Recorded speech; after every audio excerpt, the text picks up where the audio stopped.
자, 관련 원가와 특수사결정. 자, 우리가 지금 관리액의 원가액의 전체를 봤을 때는 어떻게 보면 가장 어려운 부분이긴 해요. 왜냐하면은 그 구조가 좀 복잡하고 의사결정에 관련됐고 때로는 수학적 그 고급 수학 스킬이 동원되기 때문에 어렵습니다. 그러나 우리는 아주 어려운 수학을 동원하지는 않고요. 또 경영과학이라 그랬죠. MS 사이언스에서 배울 정도는 아니고 그 기초 단계라고 생각하면 되고요. 다만 우리가 지금 변동비, 고정비로 나눠서 공헌이익을 결정하면은 구해내면은 이렇게 많은 의사결정을 하는데 유용한 정보를 만들어낼 수 있다는 것이 핵심입니다. 이게 이제 관리에게의 장점이고요. 그래서 여러분들한테 또다시 부탁하지만은 구장에 나오는 예제들을 이것도 사실은 쉬운 예제들이에요. 쉬운 예제들이니까 그 뭐 꼭 풀어보고 연습 문제 꼭 풀어보고요. 혹시 더 관심이 있는 학생들은 뭐 이런 두꺼운 관리에게 차서 거기에 나오는 케이스들도 좀 다뤄보기를 바랍니다. 문제의 종류는 똑같아요. 케이스와 주어진 상황이 좀 복잡해질 뿐이에요. 뿐입니다. 자, 처음에 여러분들이 이제 머릿속에서 개념이 잘 정리가 되죠. 관련원가, 비관련원가, 즉 증분원가, 차액원가, 또 기회원가라는 개념이 아주 중요했죠. 내가 이걸 함으로써 얻을 수 있는 최대 이익을 포기한 최대 이익이 기회원가입니다. 자, 내가 이걸 선택함으로써 내가 포기한 것에 대한 최대의 수익을 우리가 기회원가라고 해요. 여러분들은 지금 학교에서 공부하거나 대학 다니는 것도 기회원가로 보면은 어마어마한 크게요. 왜? 여러분들이 때로는 뭐 자고 싶은 거 안 자고 그죠? 놀러 가고 싶은 거 안 놀러 가고 뭐 하고 그리고 다 포기하고 학교에 온 거 아니에요? 근데 학교 와서 수업 제대로 안 듣고 때로는 자고 딴짓하고 이러면 어마어마한 기회가 날아간 거예요. 그래서 여러분들이 그 대학 다니는 시간을 참 충분히 활용해서 쓰면 여러분 미래는 보입니다. 근데 이제 여러분한테 어려운 거는 처음에 이게 잘 안 돼요. 공부하려면 막 몸이 뒤쓰시고 뭐 어디가 또 아프고 뭐 하려고 하면은 아무리 맘 먹고 했어도 몸이 졸리고 몸이 안 떨어져요. 왜? 우리 몸에 안 배웠기 때문에 안 배웠기 때문에. 그래서 우리가 이제 옛날 조선시대 때도 그렇고 그 이전에도 뭔가 정성을 들이려면 우리가 백일기도 그러잖아요. 이런 몸에 뭐랄까 그 체질이나 아니면 습관 이런 것들을 바꾸려면 최소한 100일은 노력해야 내 몸에 적응되는 거예요. 그러니까 단식 여러분 그 체중 감량 그 뭐랄까 살 빼는 것들도 잘 안 되는 이유 중에 하나가 처음에 마음을 칵 먹고 시작을 하는데 이게 뭐 잘 돼야 뭐 일주일 뭐 한 달 갔다가 다시 원위치가 되는 이유는 100일 동안은 그런 노력을 해야 내 몸에서 자연스럽게 반응하는 시기가 오는 거예요. 그래서 최소한 100일은 노력을 해야 그것이 내게 되고 자연스럽게 나한테 다가오는 거예요. 이제 그게 하는 게 어색하지 않아요. 그러니까 공부하는 것도 어려운 게 딴 거예요. 머릿속에서는 항상 여러분들이 공부해야지 이런 생각은 갖고 있어요. 근데 속상한 것은 마음은 있는데 잘 안 돼요. 그게 왜 그래요? 몸이 안 따르기 때문에 몸이. 그래서 그런 훈련을 꾸준히 노력 조금씩 하면서 이걸 점진적으로 늘려가면서 이게 내가 생활화되면은 공부도 재밌어지고 쉬워지는 거예요. 자, 그래서 여러분들도 학교 수업 시간에 보면은 공부 잘하는 애들은 수업 시간 내내 다 집중하죠. 쉬는 시간에 열심히 떠들다가도 수업이 딱 하면은 쫙 집중해요. 그게 중요한 겁니다. 여러분들이 그러니까 그 공부할 때는 휴대폰도 꺼놓고, 그죠? 휴대폰도 꺼놓고 내가 집중하는데 방해되는 요인들은 다 차단하고 시작을 해야 돼요. 그게 좀 어렵죠. 처음 일주일이 어렵고요. 또 2주 넘기기가 어렵고, 또 한 3주 정도만 넘기면은 조금씩 가능성이 보이는 겁니다. 게다가 이제 한 달, 두 달, 그리고 이제 세 달쯤 가면은 또 그때 가면 또 몸이 쑤시고 좀 몸이 좀 힘들어져요. 그래서 그걸 잘 버텨서 진짜 세 달 이상 한 100일 정도만 하면요. 그 다음부터는 이게 내 몸에서 받아집니다. 그 시간이 되면 진짜 공부하고 싶어지고 의자에 앉아도 자세가 삐뚤어지지 않고 그것을 체질화시킬 수가 있는 거예요. 그런 훈련이 돼야 여러분들이 공부하는 자세로 몸도 마음도 전환되는 거예요. 그래서 한 번에 많이 하려면 절대 못해요. 처음에 쉬운고 재밌는 것부터 이렇게 벌어뜨려 보면은 됩니다.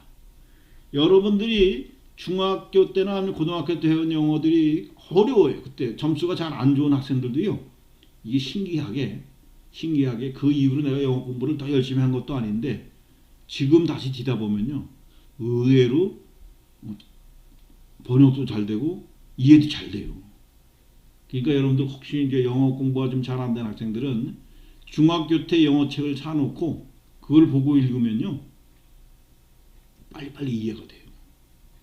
중학교 한 달 계속 읽고 열심히, 그러니까 이게 시험 공부다 뭐 가면 안 되고 재미를 느껴가면서 읽으면요. 진짜 재미있습니다. 그런 식으로 공부를 하는 거예요. 지금도 절대 늦지 않았습니다. 또 잔소리 없고, 자, 총액 분석법은 총액을 가지고 다룬다. 증부는 그 차이나는 부분만 가지고 다룬다 하는 얘기를 했었고요. 그 표가 여기서 주어졌죠. 총액으로는 이 총액을 가지고 비교한 거고요. 증부는 이 표 중에서 변화된 부분만 가지고 의사결정하는, 결론은 똑같으죠. 자, 보세요. 이렇게 11만 7천 원, 11만 원. 주문 전에 11만 원, 주문 후 7천 원. 7천 원의 수익이 증대됐죠. 그죠? 그래서 이걸 가지고 의사결정에 이용하면 될 겁니다. 그런 걸 얘기한 거고요. 그 다음에 이제 이걸 가지고 내가 제조할 거냐, A부습도 구입할 거냐, 이런 의사결정에 이용할 수 있고요. 또 한 가지는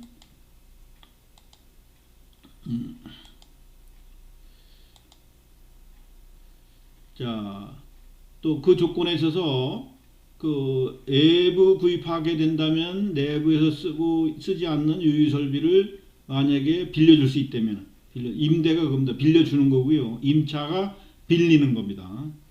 빌려주면은, 그러니까 임대료는 수입 임대료, 임차료는 지급 임차료고요. 그래서 그 설비를 빌려서 이익이 생긴다면 조건이 달라졌죠. 그때 의사결정이 또 달라지겠죠. 그 다음에 이제 그 생산 부분을 뭐 어떤 거를 적자가 나고 있어요. 자료상으로 적자가 나고 있는데 과연 이것을 폐쇄하는 것이 옳은지 아니면 계속 생산하는 것이 옳은지, 이런 것들도 손익계산서에 그 표 하나 가지고 이 표, 여기서 보는 표 10만 원의 적자가 난다 가지고 결정했다가는 오히려 무슨 문제가 생겼죠?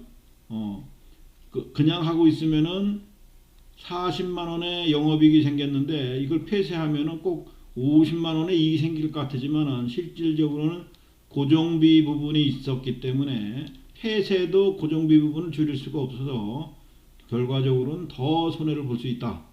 그러니까 이게 간단한 얘기야. 우리가 단순히 이것만 보면은 폐쇄하는 게 옳지만은 이렇게 진분 분석을 해보면은 분석을 해보면 그런 의사결정은 상당히 문제가 될 수 있다는 것을 보여주고 있는 거죠.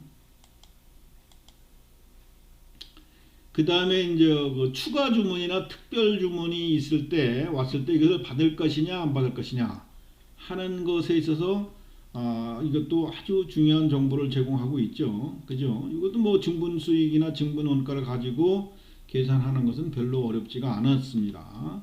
근데 이제 그 정도만이 아니라 그런 의사결정했을 때 이제 유유설비를 임대해 줬을 때 또 부수적으로 발생되는 수익이 있다면은 또 상황이 달라지죠. 그리고 또 어떤 경우도 있었죠. 유유설비가 부족해 가지고 그 주문을 받으면 딴 데서 주문을 만들어 와야 돼요. 이럴 경우에는 어떻게 하느냐. 근데 이것을 간단히 생각할 게 아니라 이렇게 최소한의 가격을 얼마로 받으면 되는지에 대한 정보가 나오니까 이게 뭐라 그랬죠? 협상이 가능하다 내고 난 7,000원이 아니라 7,400원은 줘야 돼. 뭐 여러 가지 조건 중에서 다 따질 수 이거 주먹구구식 감각으로 하는 게 아니에요. 자, 이런 것들도 오랜 경험에 의해서 뭐 축적될 수도 있지만은 여러분들은 이렇게 학교에서 이렇게 단순히 배운 것만 가지고도 혹시 여러분 집에서 뭐 음식점을 한다거나 무슨 자가 영업들을 뭔가라도 하면은 여러분 지금 배운 지식이 다 기업 집 사업에 바로 도움이 되는 그러니까 엄마한테 제안도 할 수 있고 충고도 할 수 있고 어드바이스도 할 수 있고 아빠한테도 할 수 있고 그러면 엄마가 얼마나 기쁘겠어. 야, 이 딸년 내가 잘났다. 그래도 대학 보내놓으니까 뭔가 도움이 된다. 너 누구한테 배우니? 그럼 이상권 교수님한테 배웠습니다. 꼭 얘기하라고.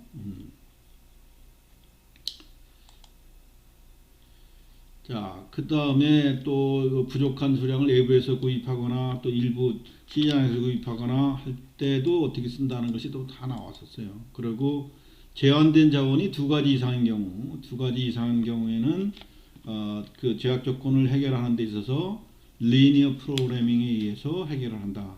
이거는 전산화된 프로그램에서 하니까 이런 개념적 틀만 알고 있으면 우리가 해결할 수 있고 또 이 그래프를 가지고 설명이 돼 있었죠. 자, 그래서 여기서는 제한된 자원이 한 가지가 아니고 이거는 두 가지인 경우 이렇게 고치라 그랬죠. 자, 이것으로 문제를 9장을 마치고 여러분한테 부탁하는데 연습 문제를 꼭 풀어보세요. 그렇지 않으면 공부가 결국은 여러분께 될 수가 없습니다. 다음 주에 봅시다.